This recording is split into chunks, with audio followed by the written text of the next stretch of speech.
नमस्कार दोस्तों, स्वागत है आप सभी का। और हम पढ़ रहे थे जनवरी 2024 के अंतर्राष्ट्रीय क्रोनोलॉजी को। आज हम पढ़ेंगे उसका थर्ड वीडियो, जिसके के अंदर हम स्पेस एंड डिफेंस टेक्नोलॉजी या अंतरिक्ष और रक्षा प्रौद्योगिकी से संबंधित जो करंट अफेयर्स है उनको कवर करेंगे। तो चलिए स्टार्ट करते हैं। सबसे पहली जो खबर है वो आईएनएस इम्फाल को लेकर के है। तो नौसेना में अभी आईएनएस इम्फाल को शामिल किया गया है। तो आईएनएस इम्फाल के क्या क्या फीचर्स हैं, फंक्शंस है और कौन से प्रोजेक्ट के तहत इसको डेवलप किया गया है, ये सभी इंपॉर्टेंट बातें हैं जो आपको यहाँ नोट डाउन करनी है। तो देखिए, सबसे पहली बात कि project 15B stealth guided missile विध्वंसक आईएनएस इम्फाल, इसको जो है अभी 2023 के अंदर भारतीय नौसेना में शामिल किया गया है। ये काफ़ी एडवांस टेक्नोलॉजी से लैस है। एडवांस टेक्नोलॉजी का मतलब अगर मैं आपको बताऊं तो यहाँ देखिए, इसमें जो है जो आपका ये क्रूज़ मिसाइल ब्रह्मोस है, टॉर्पीडो ट्यूब लॉन्चर है, रैपिड गन और मध्यम दूरी की जो मिसाइलें हैं, उन सभी हथियारों को ये जो प्रणाली है वो सभी हथियारों से लैस है। मतलब कि कितना टेक्नोलॉजिकली एडवांस है कि ब्रह्मोस को कैरी कर सकता है, टॉर्पीडो ट्यूब लॉन्चर को ये कैरी कर सकता है। तो ये काफ़ी ज़्यादा जो है टेक्निकली एडवांस जो है नेवल शिप है। अच्छा, ये जो है क्या पहला शिप है क्या? नहीं, पहला नहीं है।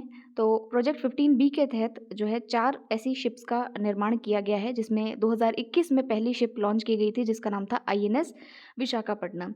सेकंड जो थी उसका नाम था आईएनएस मोरमुगाओ, जो कि 2022 में लॉन्च की गई।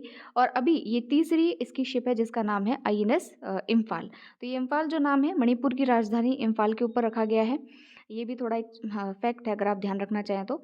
अच्छा, इसका डिज़ाइनिंग किसने किया है? तो इसका डिज़ाइनिंग जो हम हर बार पढ़ते हैं तो ये Mazagon dock ship builders limited MDL Mumbai के द्वारा इसको डिज़ाइन किया गया है। तो ये इसकी कुछ स्पेसिफिक और इम्पॉर्टेंट बातें थी जो हमको ध्यान रखनी है।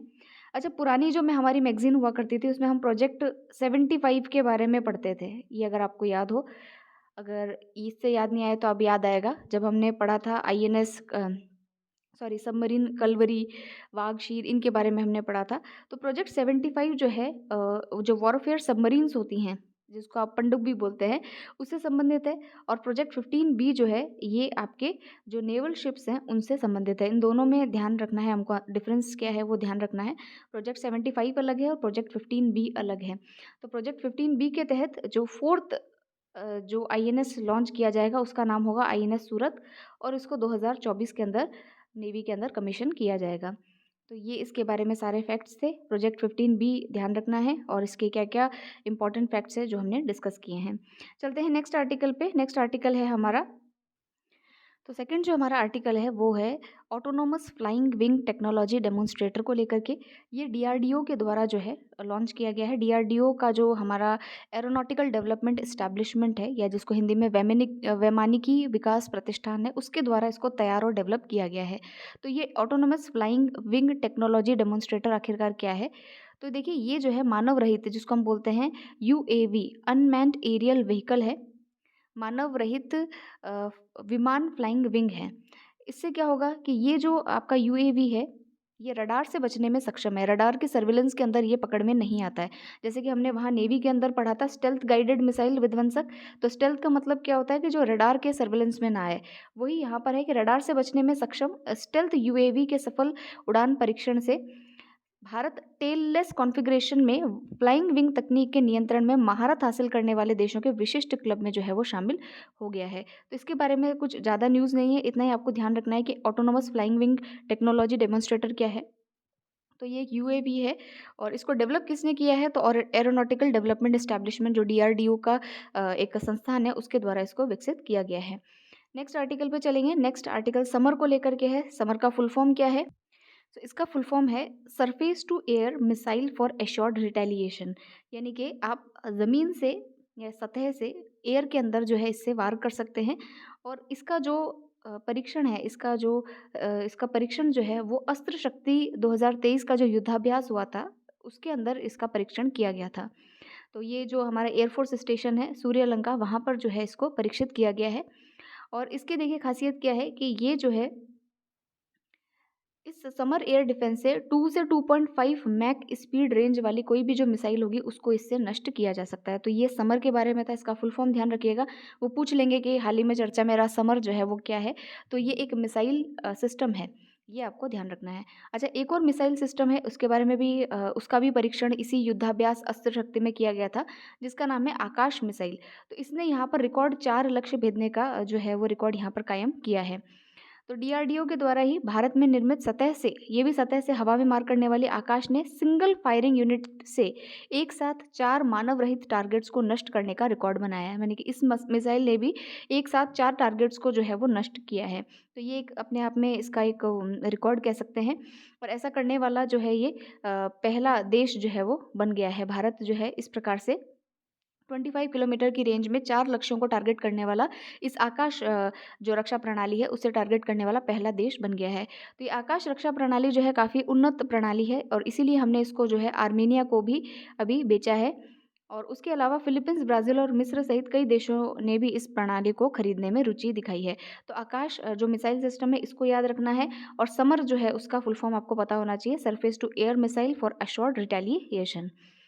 चलते हैं नेक्स्ट आर्टिकल पे, जो कि है भारतीय नौसेना को सौंपा गया सर्वेक्षण पोत। सर्वेक्षण यानी कि सर्वे वेसल जिसको हम कहते हैं, सर्वे करने वाला जो वेसल होता है जिसका नाम है आईएनएस संध्यायक। अच्छा, पीछे हमने जो पढ़ा था फर्स्ट वाला जो हमारा था आईएनएस इम्फाल, वो क्या था?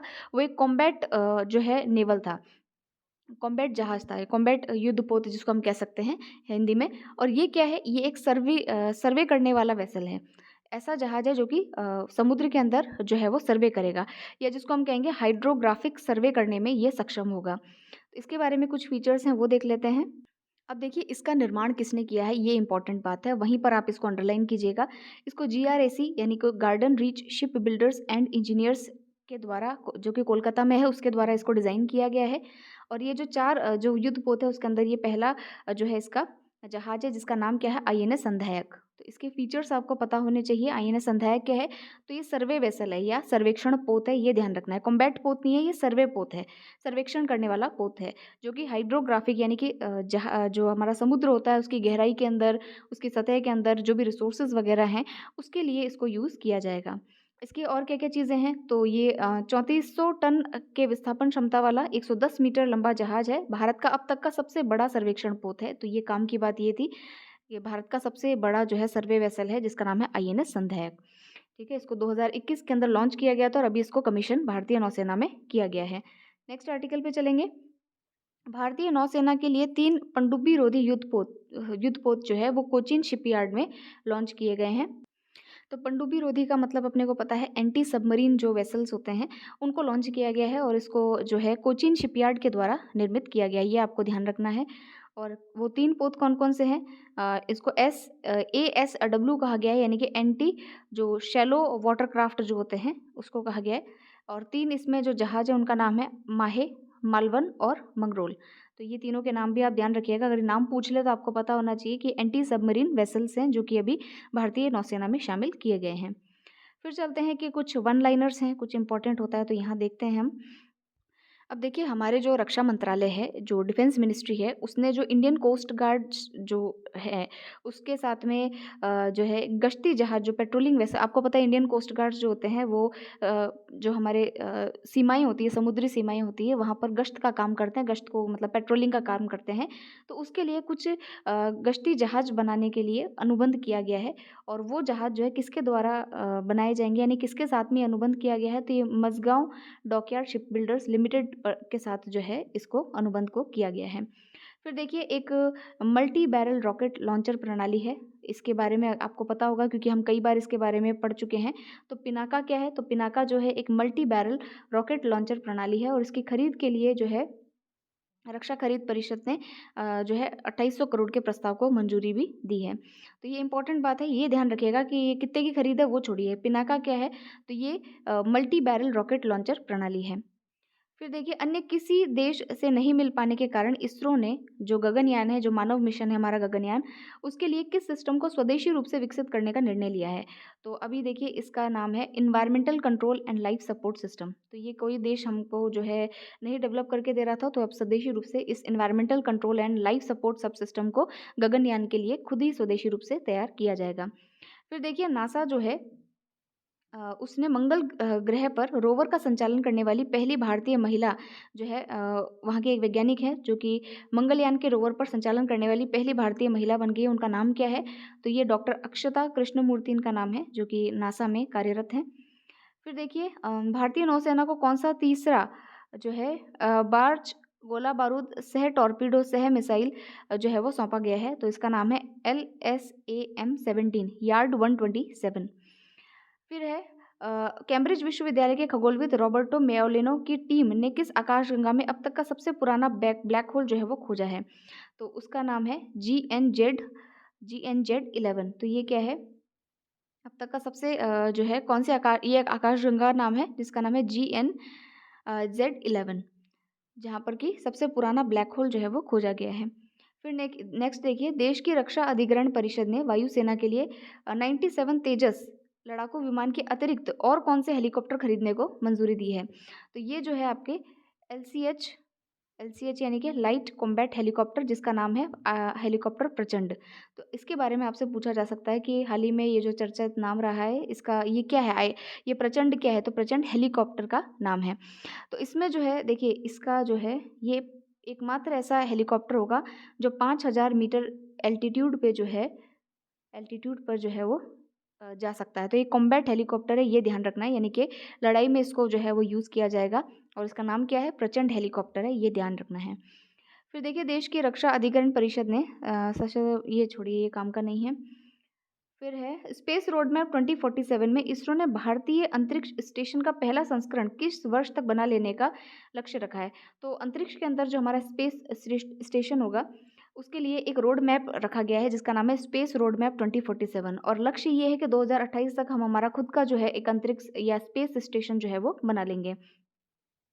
फिर आज आज की जो इसमें लास्ट न्यूज़ है वो है विश्व की पहली उड़ने वाली बोट ई फेरी का सफल परीक्षण किस देश में किया गया है? तो उसका नाम है स्वीडन। तो ये ऐसे क्वेश्चंस तो एग्जाम में देख लिए पूछ लिए जाते हैं। आरएस प्रीलिम्स अगर आप देखेंगे तो इस प्रकार के क्वेश्चन वहाँ पूछे गए हैं और काफ़ी इंपॉर्टेंट है। स्पेस और डिफेंस टेक्नोलॉजी से एक क्वेश्चन ज़रूर आता है, तो इसको हमें अच्छे से यहाँ पर तैयार करना होगा। सो फ्रेंड्स, ये था हमारा स्पेस एंड डिफेंस टेक्नोलॉजी। अब हम चलते हैं आर्थिक परिदृश्य की तरफ, यानी कि जो हमारा इकोनॉमिक जो सेक्शन है उसको हम पढ़ लेते हैं। सबसे पहले देखिए, यहाँ पर बुनियादी ढांचा यानी इंफ्रास्ट्रक्चर के डेवलपमेंट के लिए भारत और एडीबी यानी कि एशियन डेवलपमेंट बैंक के तहत जो है एक समझौता किया गया है। एशियन डेवलपमेंट बैंक हमारे दो जो परियोजनाएं हैं, प्रोजेक्ट्स है, उसमें अपना इन्वेस्टमेंट करेगा। सबसे पहला तो है national industrial corridor development project, और दूसरा है हमारा Delhi Meerut regional rapid transit system. इन दो के निर्माण में एडीबी जो है उसके सहयोग से इसको कंप्लीट किया जाएगा। तो हो सकता है आपको इन प्रोजेक्ट्स का नाम देकर के पूछ ले कि किस अंतर्राष्ट्रीय संस्था के द्वारा जो है इसके अंदर इन्वेस्टमेंट किया जा रहा है, तो हमको नाम पता होना चाहिए। एडीबी के द्वारा जो है वो इसमें इन्वेस्टमेंट किया जा रहा है। फिर देखिए, एक रिपोर्ट आई है जो कि वर्ल्ड बैंक के द्वारा निकाली गई है, उसका नाम है माइग्रेशन एंड डेवलपमेंट ब्रीफ। इसमें कहा गया है कि जितने भी रेमिटांसेस होते हैं, रेमिटांसेस मतलब विदेश में जो नौकरी करके जो लोग अपने देश में पैसा भेजते हैं उसको रेमिटांस बोलते हैं। तो रेमिटांस प्राप्त करने में कौन-सा देश सबसे पहले नंबर पर है? तो भारत देश जो है वो सबसे पहले नंबर पर है रेमिटांस हासिल करने में। तो ये एक रिपोर्ट है जिसमें कि इसको बताया गया है।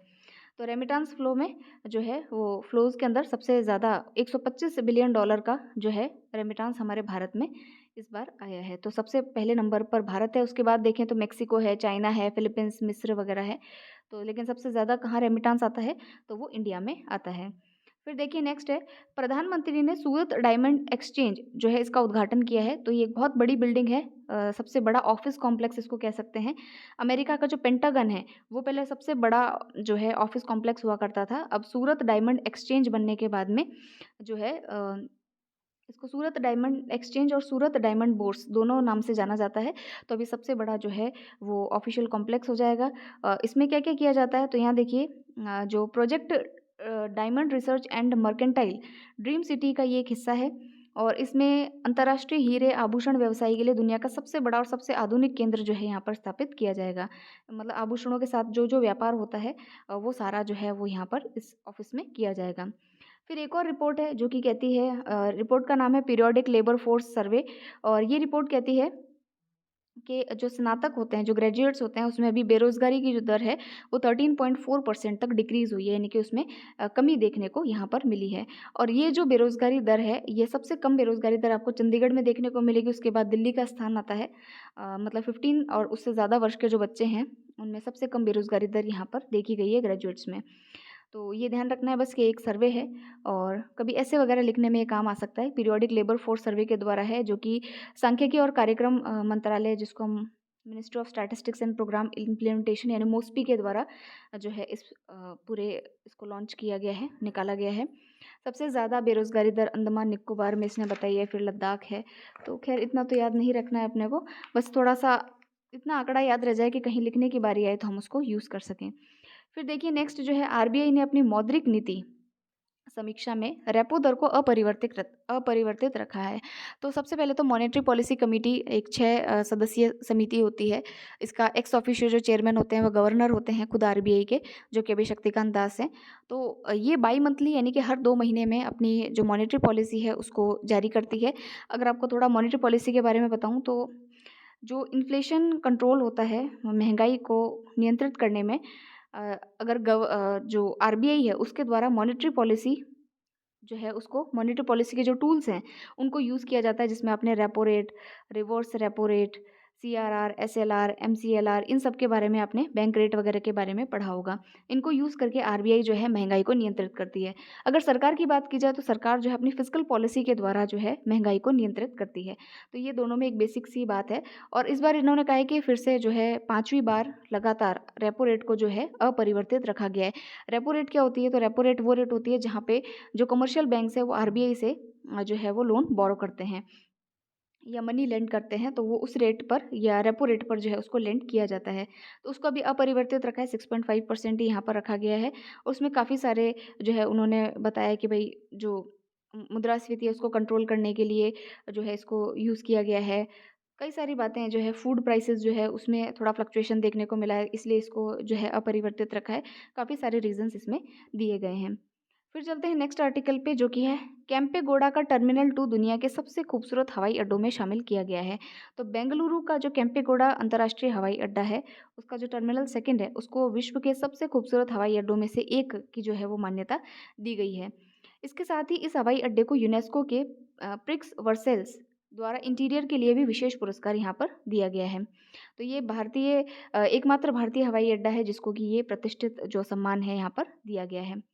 फिर चलते हैं नेक्स्ट आर्टिकल पे, जो कि है न्यूज़ इन शॉर्ट में। ये क्या है? तो देखिए, ग्राम मानचित्र क्या है, गाँव का जो मैपिंग होता है उसको डेवलप करने के लिए जो पंचायती राज मंत्रालय है उन्होंने एक जो है एप्लीकेशन लॉन्च किया है, जीआईएस बेस्ड, यानी कि भौगोलिक सूचना प्रणाली बेस्ड ये एप्लीकेशन है, जिसका नाम है ग्राम मानचित्र। और इसका जो कार्य है वो पंचायतों को भूस्थानिक तकनीक का उपयोग करके ग्राम पंचायत स्तर पर योजना बनाने में सुविधा और सहायता ये जो है वो प्रदान करती है। इसमें और चीज़ें क्या-क्या है, तो इसमें जियो टैगिंग हो सकती है और एम एक्शन सॉफ्ट भी इसमें लॉन्च जो है वो किया गया है, जो कि फ़ोटो वगैरह खींचने में यहाँ पर मदद करेगा। तो ये ग्राम मानचित्रों के लिए जो है जीआईएस बेस्ड यहाँ पर प्रणाली है। फिर वन लाइनर्स देखते हैं हम, वन लाइनर्स में क्या इम्पोर्टेंट चीज़ें हैं। तो यहाँ पर देखिए सबसे पहला है कि डिस्कॉम के वितरण ढांचे को बेहतर बनाने के क्रम में किस महारत्न उपक्रम ने जर्मनी के केएफडब्ल्यू बैंक के साथ में 200 मिलियन यूरो का जो ऋण है उस पे समझौता किया है? तो ये आरईसी लिमिटेड है हमारे यहाँ का। डिस्कॉम आरईसी लिमिटेड है। तो डिस्कॉम वितरण की एक कंपनी है जिसने कि जर्मनी के केएफडब्ल्यू के साथ में ऋण समझौते पर हस्ताक्षर किए हैं। संयुक्त राष्ट्र की एक रिपोर्ट है जिसका नाम है state state of finance for nature. ये रिपोर्ट क्या बताती है कि विश्व के देश सब्सिडी और निजी निवेश में सालाना लगभग इतना डॉलर जो है वो निवेश करते हैं। ये इस रिपोर्ट से पता चलता है कि किस देश में सब्सिडी और निजी निवेश में सबसे ज़्यादा जो है इन्वेस्टमेंट हो रहा है, वो इस रिपोर्ट के द्वारा, जो कि संयुक्त राष्ट्र की एक रिपोर्ट है। क्योंकि संयुक्त राष्ट्र की है इसलिए हमें थोड़ा सा ध्यान रखना चाहिए, state of finance for nature. अच्छा, बुलेट ट्रेन आपको पता है जापान की सहायता से बुलेट ट्रेन लाई जा रही है। तो बुलेट ट्रेन का सबसे पहला रेलवे स्टेशन कहाँ बन करके तैयार हुआ है? तो ये Sabarmati multi modal transport hub Ahmedabad में जो है उसका पहला स्टेशन यहाँ पर बनाया गया है। अच्छा, कौन-सा परमाणु परियोजना है जहाँ जिसकी चौथी इकाई में पहली बार कंट्रोल फिशन चेन रिएक्शन का शुभारंभ किया है? जो फिशन चेन रिएक्शन है, कंट्रोल चेन फिशन रिएक्शन, उसको स्टार्ट किया गया है। तो ये काकरापार परमाणु ऊर्जा परियोजना है जो कि गुजरात के अंदर है। इसका भी ध्यान रखना है हमको। फिर देखिए, भारतीय कृषि अनुसंधान संस्थान के शोधकर्ताओं के अध्ययन परिणाम के अनुसार भारत में घटती भूमि उत्पादकता के कारण कृषि उत्पादकता को प्रतिवर्ष कितने का नुकसान हो रहा है। तो ये हमारा यहीं जो हमारा इंडियन एग्रीकल्चर रिसर्च इंस्टीट्यूट है वो कहता है कि 3654 प्रति हेक्टर जो है हमको कृषि भूमि की बढ़ती जो घटती जो उत्पादकता है उसके कारण यहाँ पर नुकसान हो रहा है। फिर एक अमेरिका की चिप निर्माता कंपनी है AMD, उसने भारत में अपना पहला डिज़ाइन केंद्र स्टार्ट किया है। वो कहाँ पर स्टार्ट किया है? तो वो बेंगलुरु में स्टार्ट किया है। तो ये इसके बारे में था। सो फ्रेंड्स, आज हमने पूरा आर्थिक परिदृश्य कंप्लीट कर लिया है। मैंने इम्पोर्टेंट जो चीज़ें थी वो मैंने आपको बता दी है। सेकंड, जब आप टर्न में हम इसको बहुत कंसाइज़ली पढ़ेंगे तो और इसमें सारी जो चीज़ें हैं और रिफ़ाइन करके इसको पढ़ी जाएगी। अभी तक जो हमने पढ़ा है वो सब इम्पोर्टेंट ही था और अपने हिसाब से आप और भी इसके अंदर जो है एग्ज़ाम ओरिएंटेड चीज़ों को जो है वो डाल सकते हैं। सो फ्रेंड्स, अब तक हमने जैसे मैंने आपको बताया कि जो भी आप इम्पोर्टेंट चीज़ है वो देखिए, तो कहाँ से आपको पता चलेगा कि कौन सी चीज़ इम्पोर्टेंट है, किस पे ज़्यादा फोकस करना चाहिए। तो आप प्रीवियस ईयर के क्वेश्चंस देखिए। यहाँ पर एक क्वेश्चन मैं आपको दिखा रही हूँ, 2017 का जो आईएएस प्रीलिम्स है उसमें इसको पूछा गया था। मॉनेटरी पॉलिसी कमेटी एमपीसी पे इस क्वेश्चन को पूछा गया है। क्वेश्चन कहता है कि which of the following statement is are correct regarding the monetary policy committee. सबसे पहला है कौन सी, मतलब इसको हिंदी में अगर मैं बताऊं तो एमपीसी से संबंधित कौन सी जो स्टेटमेंट है वो सही है। पहला है it decides the RBI benchmark interest rate. ये आरबीआई का जो बेंचमार्क इंटरेस्ट रेट है उसको डिसाइड करने में सहायता करती है एमपीसी, तो ये तो बिल्कुल सही बात है। It is a 12 member body including the governor of RBI and is reconstituted every year. ये एक 12 सदस्यीय समिति है, तो ये गलत हो जाता है, ये 6 सदस्यीय यहाँ पर समिति है, तो सेकंड स्टेटमेंट रॉन्ग है। It's functions under the chairmanship of the union finance minister. ये भी यहाँ पर गलत है क्योंकि आरबीआई के गवर्नर जो है वो इसके अंडर में ये फंक्शन करती है, तो इसका वन ओनली यहाँ पर जो है वो आंसर होगा। तो इस प्रकार के जो फैक्चुअल अगर देखा जाए तो अगर आपको फैक्ट्स भी पता होने चाहिए और इसका कुछ जो पोर्शन है मॉनेटरी पॉलिसी के जो टूल्स हैं उसके बारे में भी आपको नॉलेज होना चाहिए, ताकि इससे ऐसे जो क्वेश्चन हो उसको आप यहाँ पर हैंडल कर सकें। ये एक और पिक्चर है जो कि आईएनएस संधायक की है, जो कि हमने अभी पढ़ा था कि एक जो है ये सर्वे करने वाला जो है वेसल डेवलप किया गया है। 80% इसको इंडिजिनस या स्वदेशी तकनीक से बनाया गया है। ये इसका फ़ोटो है। हाइड्रोग्राफिक जो सर्वे है उसमें इसका यूज़ किया जाएगा। ये वाला एक और पिक्चर है जो मैंने लिया था, ये आईएनएस इम्फाल का है। इंडियन नेवल शिप, भारतीय नौसेना का जहाज, इसको पेनॉन्ट D68 भी कहा गया है और ये इसका आपको यहाँ फ़ोटो दिख सकता है, दिख रहा है। सो फ्रेंड्स, आज के लिए इतना ही। अब हम नेक्स्ट वीडियो में जब मिलेंगे तो प्रादेशिक परिदृश्यों को पढ़ेंगे और इस मैगज़ीन को जल्दी करने का प्रयास करेंगे। अब मैं पहले नहीं कहूँगी कि जल्दी करना है, जितने हिसाब से ये हो सकती है उतना इसको कंप्लीट किया जाएगा और फिर मार्च की जो क्रोनोलॉजी है उसको पहले पढ़ेंगे और फिर फेब की क्रोनोलॉजी को जो है वो स्टार्ट करेंगे। तो मिलते हैं नेक्स्ट वीडियो के अंदर। Thank you very much for listening.